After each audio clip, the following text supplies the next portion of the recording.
So this is day 8. We're going out at lunchtime. One of our subscribers has invited us out for lunch, so that's a lovely treat. So I don't know how much we'll get done this morning, but I'm sure they will crack on with it. So what are we doing today? Well, we're supposed to be working, but we decided to meet William and Donata. Yeah, from America. So we've had a lovely lunch with them, and from sunny Florida. Copious amounts of alcohol as well. So yeah, cheers guys. Cheers. New friends. Yeah, new friends. Thank you for welcoming.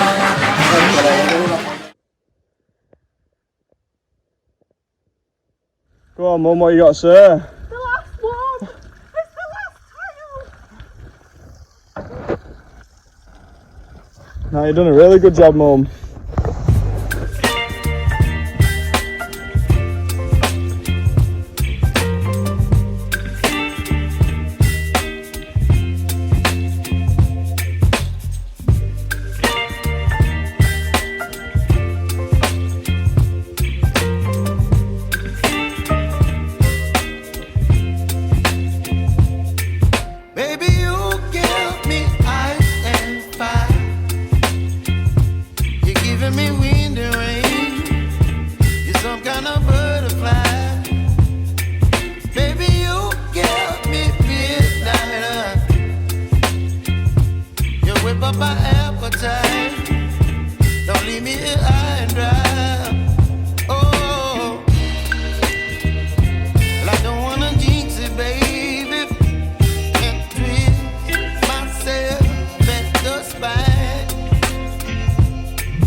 So we've been on this road for at least 2 kilometres. Yeah, 2-3 kilometres in the middle of nowhere in Monchique. But it's still better than the English roads. No, it's not. Less potholes. Yeah, less potholes. This is where the sat nav has taken us.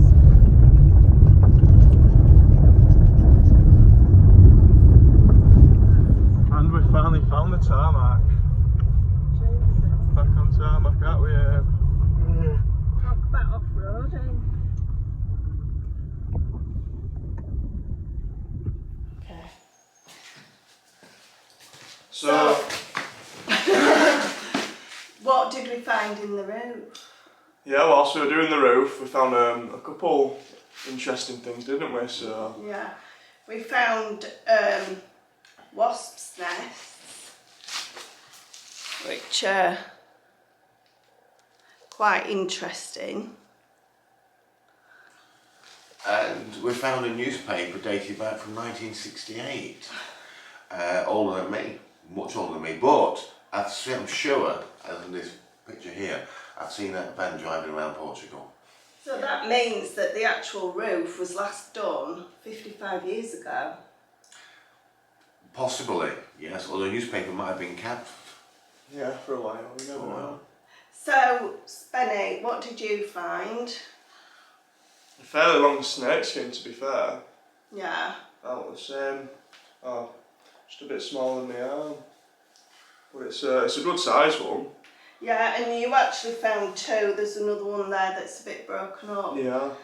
So, yeah, that was interesting. And you wouldn't really want, when you've got bamboo roofing and you've got tiles that are quite see-through, you wouldn't actually want them dropping on you in the middle of the night. No, not a snake, definitely not. No, not a snake. And we saw a fair few little baby lizards. They were only about this big, wasn't they? Yeah, really. So cute, yeah. and massive little heads on them. Yeah. They're well cute. So, Spenny, you're going back today for 10 days. 10 days. Yeah. So you're going to a festival. Yeah, going to Equinox Festival. It's down in, is it Louth.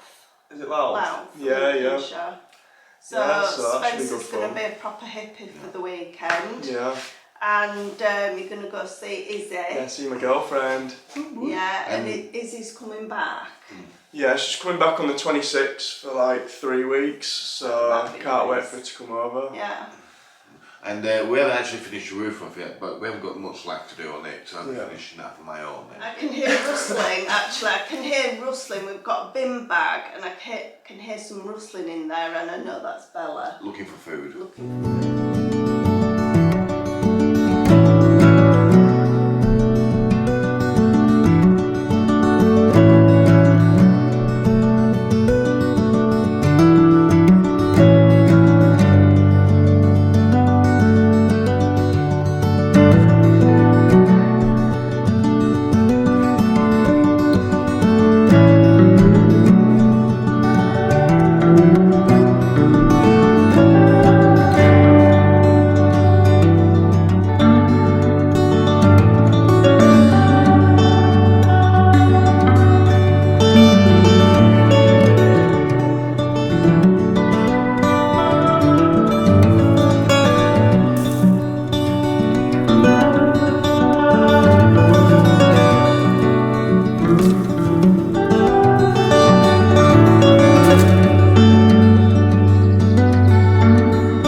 Well, we've got another subscriber coming to visit us again today.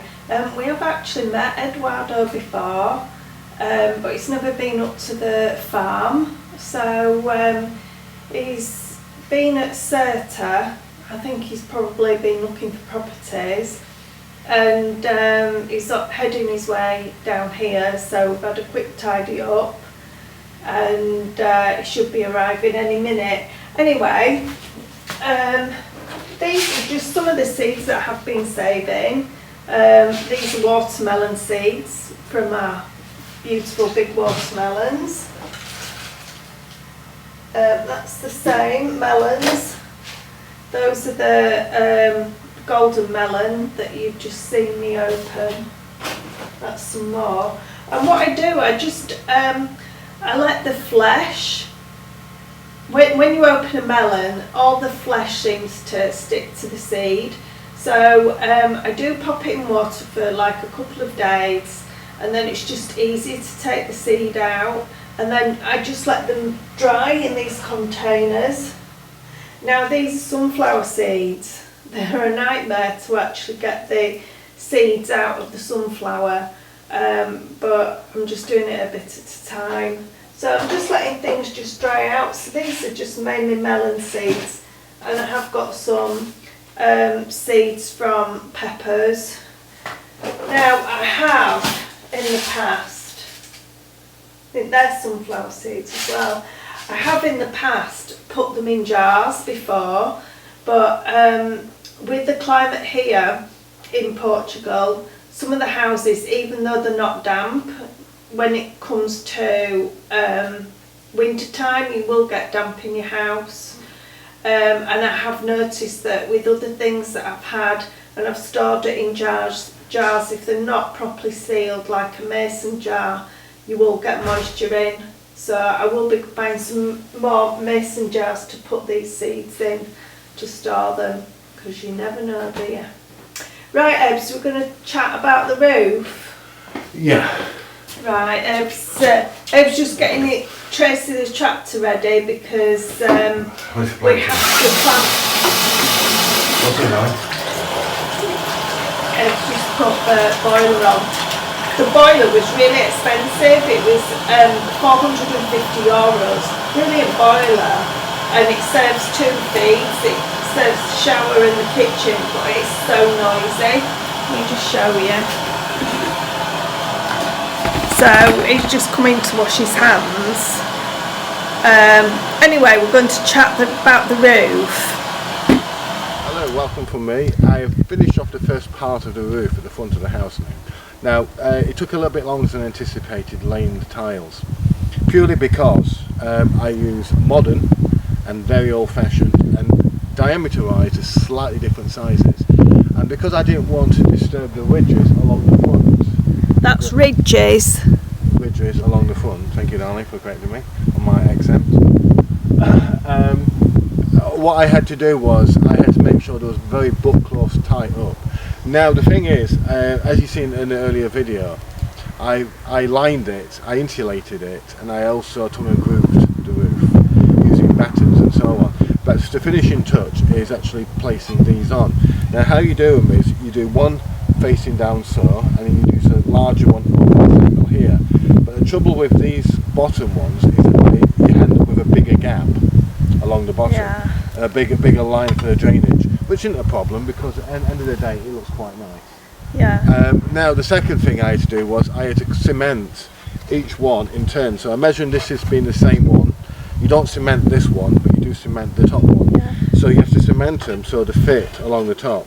So you get a lovely little sort of, if you get any vertical rain blowing forward, it doesn't travel in down the back. Now, it's not normal to cement each and every one. No, it isn't normal. But from a bug and snake point of view, it makes it impossible. It's a good idea, isn't it? Yeah. The thing is, I also did it for aesthetics as well. Yeah. Now, because it gets very windy here, I just thought to myself, let's do something slightly different than normal. No, I have actually seen these old tiles, cemented. As you can tell by this here, they were cemented at some points. Not all the way through, only at some points. Yeah. And our previous house, none of them were cemented. But they were easy to take on Very and off. Easy. Now, the only drawback with cementing is that, as you know, once you're on the roof, they're very difficult to take off once they're cemented in.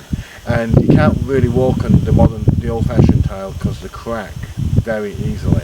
But in the long time, it actually did save us about €2,000 reusing the old. Yeah. Now we still have to do the back of the house, and we also have to do the side of the house, leading up to the area where over the garage point to make it all match in nicely. Now we've decided to keep the actual shape of the design going down this way, but we're going to have to double up the wall skin because it's only a single skin wall. Yeah. And it'll be no good for insulation whatsoever.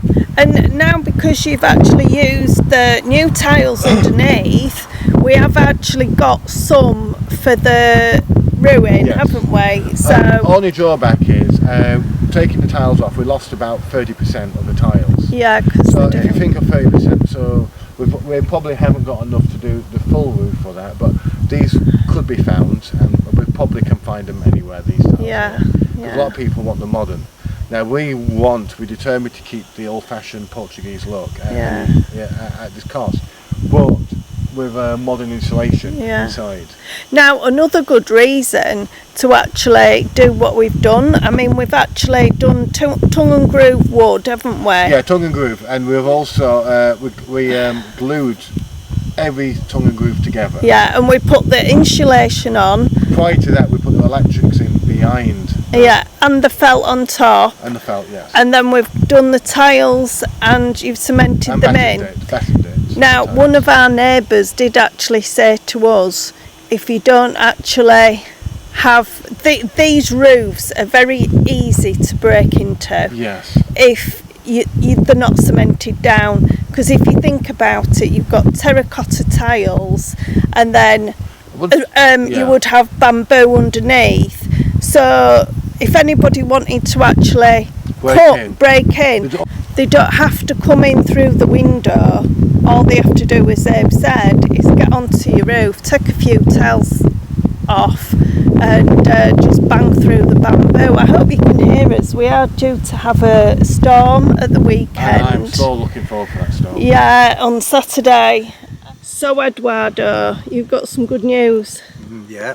Go on, what have you done? Bought a place just outside Pedrogran. Yeah? Yeah.